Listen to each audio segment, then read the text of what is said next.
የኔ እጄን መዘርጋት መብት ያንቺን አፍንጫ እስካልመታ ድረስ ነው የሚዘረጋው።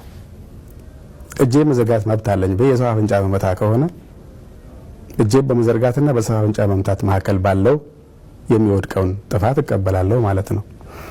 አንዱ የሚምታታው ይሄ ነው እንጂ የሚዲያ ነጻነት ምን ያህል ነው የሚሄደው ከተባለ የሚዲያ ነጻነት እንደው በህግ ውስጥ ይንቀሳቀሳል ወኛ ሀገር የሚባል ነው የሚሆነው። እያንዳንዱ ይዘት ከታየ በፋብሪኬሽን በአሊጌሽን በዲፋሜሽን የተመሰረተ ማአት ኮንተንት አለው። አንዳንዱ ትርፍ ይሄዳል። ሰውን ከሰው ማጋጨት ሳይሆን ብሔርን ከብሔር ሃይማኖትን ከሃይማኖት እስከ ማጋጨት የሚደርሱ ይወጣሉ። ይሄ በህገ መንግስቱም ክልክል ይሆናል። የተከለከለውን አታርግ ብሎ መልክ ማሳዝ የህግ በላይነትን ማስከበር ይሆናል። የህግ በላይነት ከሌለ ዴሞክራሲ የሚባል የለም። ዴሞክራሲ የሚመሰረተው በህግ በላይነት ነው።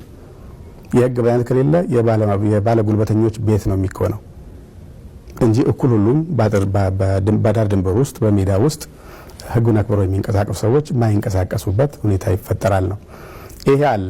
አንደኛው ከዚህ ባሻገር ሊመጣ የሚችል ያለው እገሌ ይሄን ጉዳይ አንድ ጉዳይ ጽፎ ነበር፣ አንድ አርቲክል ጽፎ ነበር፣ የሆነ ቦታ ብሎግ አድርጎ ነበር፣ ያሻው ማድረግ ይችላል ነበር፣ ስለዚህ ነክታችሁታል፣ በዚህ ምክንያት የሐሳብ ነጻነት ተጋፍታችኋል የሚል መዝሙር የሚዘምሩ ብዙ ናቸው።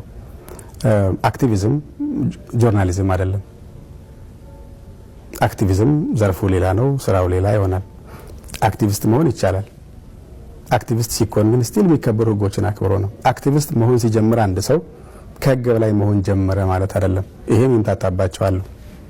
ጋዜጠኛ መሆን ጀመረ ሲባል አንድ ሰው ከህግ በላይነት አለፈ ማለት አይደለም።